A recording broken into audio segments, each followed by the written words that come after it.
Hello friends, मैं Akash Kumar reliable source and solutions से आपके लिए लेके आया हूँ आज एक video on export control solutions in solar कि एक्सपोर्ट कंट्रोल सॉल्यूशंस होते क्या हैं, जैसे कि जीरो एक्सपोर्ट डिवाइस और डीजीपीवी सिंक्रोनाइजेशन सॉल्यूशंस और zero export with DGPV synchronisation, ये होते क्या हैं। तो आज हम बात करेंगे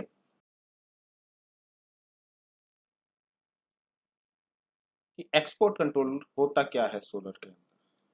फिर हम बात करेंगे एक्सपोर्ट कंट्रोलर रिक्वायर्ड क्यों है, कितने टाइप के एक्सपोर्ट कंट्रोलर होते हैं और उनका डिजाइन क्राइटेरिया क्या है। और फिर हम बात करेंगे कि उनका वर्किंग प्रिंसिपल क्या है। जैसे मैंने अभी आपको बताया कि जीरो एक्सपोर्ट डिवाइस और डीजीपीपी सिंक्रोनाइजेशन भी बोलते हैं हम एक्सपोर्ट कंट्रोलर डिवाइसेस को।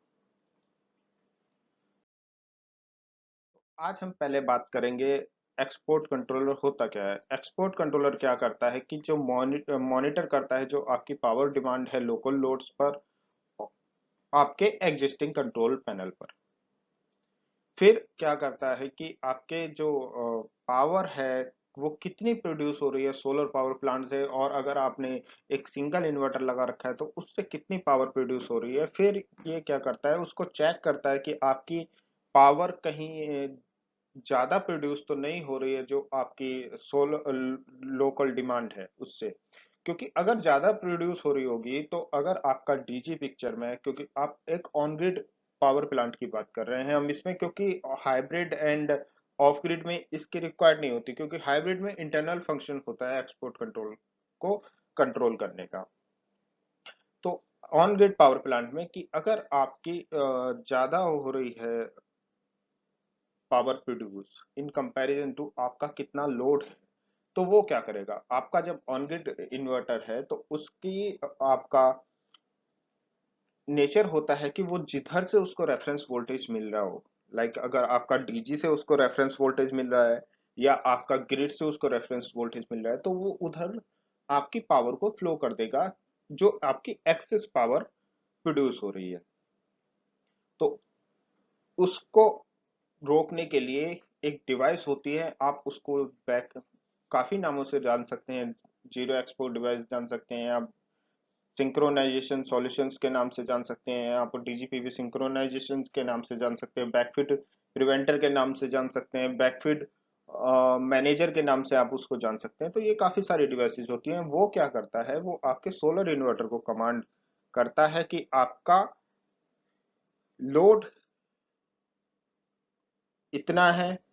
सपोज कीजिए कि 100 किलोवाट का आपका लोड है और आपकी जनरेशन हो रही है 120 kilowatt at a point of time. तो वो क्या करेगा, आपके इन्वर्टर को कमांड करेगा कि आप 100 किलोवाट ही पावर प्रोड्यूस कीजिए।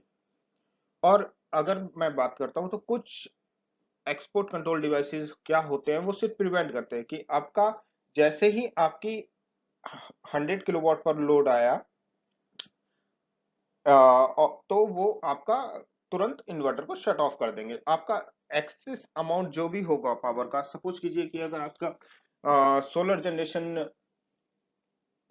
100 किलोवाट है और आपकी जो लोड रिक्वायरमेंट है वो 99.8 किलोवाट भी है, तो तब भी आपका सोलर इन्वर्टर को शट ऑफ कर देगा। फिर बात करूंगा इसकी रिक्वायरमेंट क्या है, क्यों ये रिक्वायर्ड है। तो ये रिक्वायर्ड है कि कहीं पर नेट मीटरिंग पॉसिबल नहीं है, जो गवर्नमेंट के लॉज हैं उनके अकॉर्डिंग। फिर बात करूंगा मैं कि क्या कहते हैं ग्रिड एक्सपोर्ट नहीं रिक्वायर्ड है, नेट मीटरिंग नहीं रिक्वायर्ड है आपके क्लाइंट को, एंड क्लाइंट को। या आपका क्या कहते हैं ग्रिड एक्सपोर्ट को जो डिस्कॉम्स हैं उन्होंने मना कर दिया है कि हम लोग नहीं लगाएंगे। लाइक इन यूपी आपका नेट मीटरिंग अलाउ नहीं है, यूपी के अंदर ग्रॉस मीटरिंग अलाउ है। तो आपको सोलर पावर प्लांट लगाना है और आपको अपना इंटरनल कंजम्पशन करना है, तो आप उसके लिए जीरो एक्सपोर्ट डिवाइस लगा सकते हैं कि आपका ग्रिड को एक्सपोर्ट नहीं होगा और आप इंटरनल इसको कंज्यूम कर लेंगे। सपोज कीजिए कि आपका ग्रिड एक्सपोर्ट तो अलाउ है, लेकिन अगर सर्टेन टाइम ऑफ डे के लिए ही अलाउ है आपका। सपोज कीजिए कि क्या कहते हैं 12 से 1 ही अलाउ है या 12 से 3 अलाउ है, लाइक इन चंडीगढ़। पहले क्या होता था कि चंडीगढ़ में आपका कुछ ही टाइम के लिए और कुछ ही मतलब आप लिमिटेड फिक्स मेगावाट आवर ही आप एक्सपोर्ट कर सकते थे, तो उसके लिए आप जीरो एक्सपोर्ट लगा सकते हैं। फिर आपका डीजी सोलर सिंक्रोनाइजेशन, आपका जो मेन इंपॉर्टेंट है कि आप सोलर तो चला रहे हैं लेकिन आपने डीजी के साथ उसको सिंक नहीं किया, तब आप एक्सपोर्ट कंट्रोलर लगाइए। वो क्या करेगा कि आपके एक डीजी को एक तो मिनिमम रिक्वायरमेंट क्या रहेगी और जो ऑप्टिमल फ्यूल कंजम्पशन पॉइंट है मिनिमम, आप डीजी को उस पर फिक्स करेगा एंड देन बाकी का लोड आपका सोलर से चलाएगा। तो उससे क्या होगा कि आपका जो एक तो आपका ऑप्टिमल फ्यूल कंजम्पशन हो रहा है, आपका फ्यूल सेव होगा, प्लस जो आपका डीजी कभी भी ओवरलोड नहीं होगा, वो आपका सोलर से ही चलता रहेगा।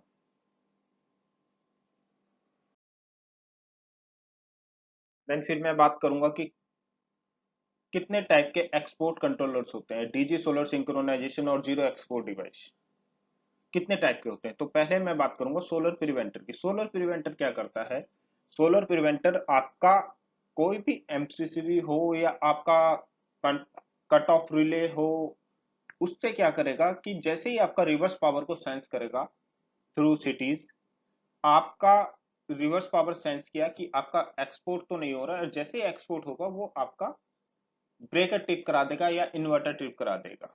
देन उसके बाद क्या करेगा, इसमें भी दो तरीके के होते हैं, एक ऑटो ऑफ और एक मैनुअल ऑन। ऑटो ऑफ क्या करेगा कि आपका ऑफ तो कर देगा और आपको मैनुअली उसको ऑन करना पड़ेगा। फिर इसमें दूसरा टाइप होता है आपका ऑटो ऑफ ऑटो ऑन, कि आपका ऑफ भी कर दिया उसने और जब आपका क्या कहते हैं लोड इंक्रीज हुआ तो उसने ऑटोमेटिकली ऑन भी कर दिया। वैसे ये क्या काम करता है, सोलर प्रिवेंटर सिर्फ कट ऑफ करता है सोलर पावर को और 10 मिनट के लिए, फिर ये 10 मिनट बाद ये फिर से रीचेक करता है। फिर मैं बात करूंगा सोलर मैनेजर की। सोलर मैनेजर क्या करता है कि आपका कितना लोड चल रहा है डिवाइस पर, उसके अकॉर्डिंग ये आपका लोड कितना चल रहा है उसकी के अकॉर्डिंग आपका ये प्रोवाइड करेगा, सोलर को कमांड देगा कि आप इतना ही जनरेट कीजिए। ठीक है, तो ये प्रॉपर सिंक होता है कि प्रॉपर जो डिवाइस होती है वो आपकी सोलर मैनेजर होती है। आप छोटे सिस्टम्स में 10 किलोवाट, 5 किलोवाट, 15 किलोवाट, 20 किलोवाट तक आप सोलर प्रिवेंटर यूज कर सकते हैं, नो डाउट। लेकिन अगर आप 20 किलोवाट से ऊपर जा रहे हैं तो आपको सोलर मैनेजर यूज करना चाहिए, क्योंकि आप जनरेशन लॉस नहीं करेंगे। और इसमें भी आपके दो तरीके के होते हैं, एक होता है माइक्रो कंट्रोलर बेस्ड, कि आपका एक कंट्रोलर है, प्री प्रोग्राम्ड कंट्रोलर है, आप उसको कनेक्ट कर सकते हैं। देन दूसरा होता है आपका पीएलसी बेस्ड। पीएलसी बेस्ड में क्या होता है कि आपकी साइट पर एज पर योर साइट कंडीशंस, आपकी साइट की कंडीशंस को लेके हम प्रोग्रामिंग करते हैं हम लोग, और उसके अकॉर्डिंग आपका पूरा प्रोग्राम्ड होगा कि क्या लोड है, किस टाइम से किस टाइम तक लोड वेरी कर रहा है, और क्या क्या फ्लक्चुएशंस आती हैं, क्या वहां पे पावर फैक्टर भी मिसमैच होता है, उसके अकॉर्डिंग हम लोग इसको पूरा प्रोग्राम करते हैं। तो आप, अगर मैं बात करूं तो रिलायबल सॉल्यूशंस की, तो आप पीएलसी बेस्ड सॉल्यूशन ही रिलायबल सॉल्यूशन है। वैसे माइक्रो कंट्रोलर भी आप लोग यूज कर सकते हैं, लेकिन जहां पर टफ साइट्स आती हैं लाइक 1 मेगावाट, 2 मेगावाट, या मल्टीपल डीजीज आ जाते हैं, या डीजी डीजी आपस में सिंक्ड हैं या नहीं हैं, और किसी टाइम पर कौन सा डीजी चलता है, या ऑटो ऑन करना है डीजी को, तो वो सारे हम लोग पीएलसी बेस्ड सॉल्यूशंस में ही अवेलेबल हैं। माइक्रो कंट्रोलर बेस्ड जो है सॉल्यूशंस है वो एक बेसिक सॉल्यूशंस है। फिर हम बात करेंगे कि इसका डिजाइन क्राइटेरिया क्या होता है। तो डिजाइन क्राइटेरिया की अगर मैं बात करूं तो डिजाइन सिस्टम जो है वो टोटली डिपेंड करता है कितने नंबर ऑफ इन्वर्टर्स हैं। First point, number of devices calculate करेगा वो। देन उसके बाद कितने नंबर ऑफ ग्रिड इनकमर्स आ रहे हैं, नंबर ऑफ डीजीज कितने हैं, फिर डिस्टेंस कितना है डीजी या ग्रिड इनकमर से लेके इन्वर्टर के बीच में डिस्टेंस कितना है। फिर अगर मैं बात करूंगा तो इन्वर्टर टू इन्वर्टर डिस्टेंस क्यों है, क्योंकि अगर इससे हम लोगों को जो केबलिंग करना है या किस प्रोटोकॉल पे हम लोगों को डेटा पिकअप करना है और कमांड देना है, वो हम लोग इससे डिजाइन करते हैं। लाइक अगर मैं बात करूं तो अंडर 100 मीटर तो मैं इथरनेट बेस्ड सॉल्यूशंस आपको प्रोवाइड कराऊंगा। देन अगर मैं बात करूं अप टू 400 मीटर्स और up to 800 meters by using repeaters, then मैं RS-485 पर ये डेटा प्रोवाइड कराऊंगा आपको। देन मैं अगर अब 800 की बात करता हूं तो मैं फाइबर ऑप्टिक सॉल्यूशंस पर जाऊंगा और उसके अकॉर्डिंग ही मैं अपने सिस्टम को डिजाइन कराऊंगा। देन एक पॉइंट है कि आपको रिमोट मॉनिटरिंग चाहिए या नहीं चाहिए, या आपने एग्जिस्टिंग रिमोट मॉनिटरिंग यूज किया हुआ है, लाइक आजकल जो इन्वर्टर्स में आ रहे हैं वो स्टिक्स आ रहे हैं, तो आपको उसके अकॉर्डिंग भी हम ये एक डिजाइन क्राइटेरिया रहता है इसमें। फिर आपको डिस्प्ले रिक्वायरमेंट्स है या नहीं है, कि आप लोकल देखना चाहते हैं या कंट्रोल करना चाहते हैं कि आपका सोलर कितना चल रहा है, आपका ग्रिड कितना चल रहा है, आपका डीजी कितना चल रहा है, और उसके अकॉर्डिंग आप कंट्रोल भी करना चाहते हैं या उसको चेंज करना चाहते हैं, कि आप थ्रू टच डिस्प्ले की आप इसको सपोज कीजिए कि आपका डीजी 30% पे मैंने रन करा रखा है, तो आप चेंज करना चाहते हैं कि ये मेरा 30 नहीं, मेरा 40 होना चाहिए, तभी मेरी लोड मैं इसको 40 करना चाहता हूँ, तो आप एक टच स्क्रीन डिस्प्ले से इसको पूरे को चेंज कर सकते हैं और मैनेज भी कर सकते हैं। तो इसके ये डिजाइन क्राइटेरिया थे। अब मैं बात करूंगा इसके वर्किंग प्रिंसिपल की। तो वर्किंग प्रिंसिपल में मैं पहले आपको एक आर्किटेक्चर दिखा रहा हूँ। इसमें क्या है कि मैंने एक नंबर ऑफ इन्वर्टर्स लिए हुए हैं, जिसमें मैंने 7 इन्वर्टर्स लिए हैं। ग्रिड टाई इन्वर्टर्स, मेरा वेदर माउंटिंग सॉल्यूशंस भी है, मेरा ग्रिड, ये ग्रिड एक्सपोर्ट के लिए है। तो इसमें मैं क्या करूंगा, आपका मैं एक एमएफएम लगाऊंगा आपका ग्रिड साइड पर, फिर मैं उसको अपने जेडी कंट्रोलर में डालूंगा। देन मैं इन्वर्टर से भी पूरा डेटा आपका एक डेजी चेन के थ्रू लेकर अपने कंट्रोलर में दूंगा, और फिर मैं उसको मॉनिटर करूंगा कि मेरा ग्रिड पर कितना लोड है वो मुझे एमएफएम से मालूम पड़ गया, मेरा जनरेशन कितना हो रहा है वो मुझे इन्वर्टर से मालूम पड़ गया। एंड देन मैं फिर उसको सिंगल सॉफ्टवेयर से मैनेज करूंगा, कंट्रोल करूंगा और ऑपरेट करूंगा। फिर मैं क्या करूंगा, मैं इन्वर्टर की एक्टिव और रिएक्टिव पावर को भी कंट्रोल करूंगा थ्रू अपने जेडीडी कंट्रोलर से। फिर मैं इस पर आप कर सकते हैं कि इसको इंटीग्रेट्स भी कर सकते हैं, आप ग्रिड के साथ भी कर सकते हैं, डीजल जनरेटर्स के साथ भी कर सकते हैं। और अगर मैं बात करूं तो ग्रिड की जगह अगर विंड भी हो, आपका मल्टीपल बायोगैस हो, तो मैं उसको भी कंट्रोल कर सकता हूँ through the control, this controller, JDD controller. फिर data monitoring along with inverter controlling की, डेटा मॉनिटरिंग भी है इन्वर्टर कंट्रोलिंग के साथ साथ।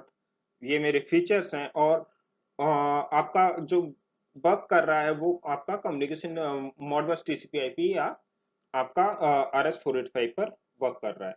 फिर मेन पॉइंट है कि ये कितने सेकंड्स में कंट्रोल कर सकता है। तो मैं आपको बताता हूं कि ये जो मेरा सॉल्यूशंस है, ये कंट्रोलिंग के लिए कमांड दे देता है विद इन 10 सेकेंड। सो अगर मैं दूसरी बात करूं तो एक और आर्किटेक्चर मैं आपको शो करता हूं, जिसमें मेरा पूरा 130 केवी के इनकमर्स हैं। उसमें मैंने आपको और 4 डीजी हैं और 28 इन्वर्टर्स लगे हुए हैं। एसएमए के इन्वर्टर है। तो एसएमए में क्या होता है, फंक्शन होता है कि आपका जो भी कंट्रोल करना है वो आपको इन्वर्टर मैनेजर के थ्रू कंट्रोल करना है। तो इसमें दो आपके इन्वर्टर मैनेजर हो गए और 4 डीजी हो गए, एक ग्रिड इनकमर हो गया, क्योंकि यहाँ पे क्या है, एट अ टाइम एक ही ग्रिड इनकमर चलता था। तो इसमें हमने क्या किया कि हर एक पॉइंट पर, आपके हर एक डीजी पर एमएफएम दे दिया। आपका जो बस कपलर लगा हुआ है वहां से मैंने स्टेटस ले लिया कि मेरा कितना कौन सा डीजी चल रहा है, या बस कपलर ऑन है या ऑफ है। उससे मुझे पूरा डेटा मिल गया, और मेरा लोड कितना चल रहा है। बेसिकली वहां पे क्या होता था कि लोड के अकॉर्डिंग ही वो डीजी रन करते थे, सोलर पिक्चर में नहीं था। तो क्या होता था, जब सोलर आया तो अब उनका लोड है 2 मेगावाट, तो वो अपना एक डीजी चलाते थे। और ये सोलर भी आपका लगभग 3 मेगावाट के आसपास सोलर था। तो उसमें क्या करते थे कि आपका एक डीजी चलाया और बाकी का लोड उन्होंने आपका सोलर से ले लिया।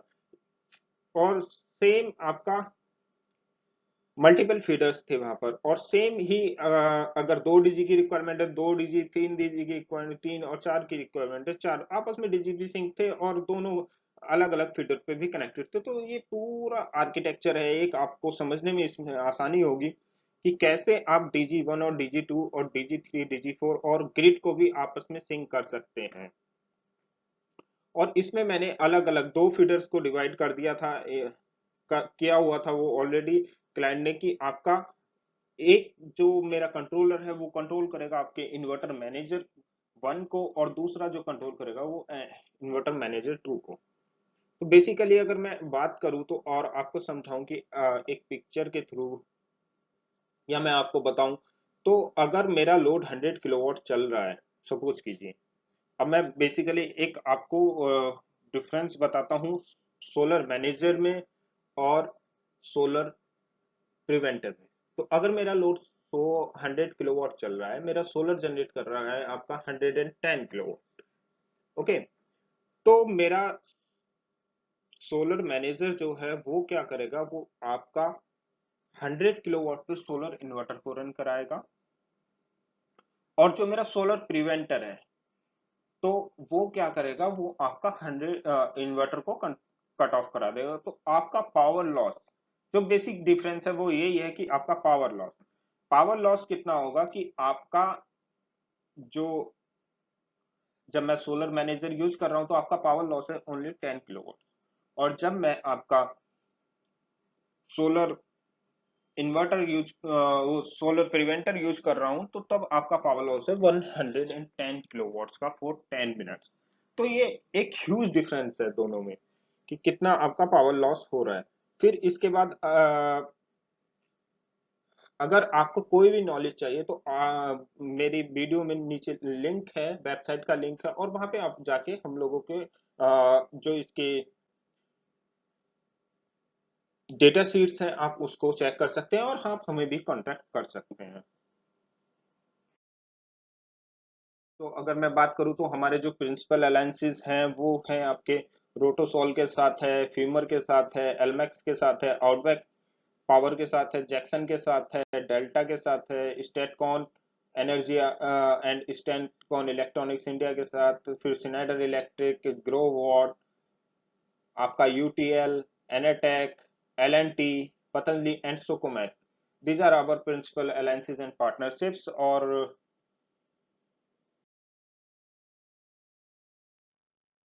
फिर मैं अगर आफ्टर सेल्स सपोर्ट की बात करूंगा तो आपको पर्सनलाइज सर्विसेज मिलेंगे, 1 पॉइंट कॉन्टैक्ट होगा आपके लिए। फिर आपका जो टैट होगा वो 24 आवर्स से लेस देन 24 आवर्स होगा एनसीआर रीजन के लिए। फिर आपका प्रोफेशनली ट्रेन सर्विस इंजीनियर्स हमारे पास अवेलेबल हैं, और आपको जो सपोर्ट का टाइमिंग रहेगा वो 9:30 to 6:30 रहेगा, मंडे टू सैटरडे। आप हम लोगों को मेल भी कर सकते हैं, हमारे कांटेक्ट नंबर भी आपके पास है, और वेबसाइट पे भी हम आप हमारे विजिट कर सकते हैं। आपको और प्रोडक्ट्स भी हैं हमारे, लाइक एसीडीवी, और आपका जीरो एक्सपोर्ट डिवाइस हो गया, एसएमबी हो गया, स्काडा, एसएलडीसी, इन्वर्टर्स हो गए। तो आप हमारी साइट पे विजिट करके आपको आप हमारा पूरा डेटा ले सकते हैं। Thank you.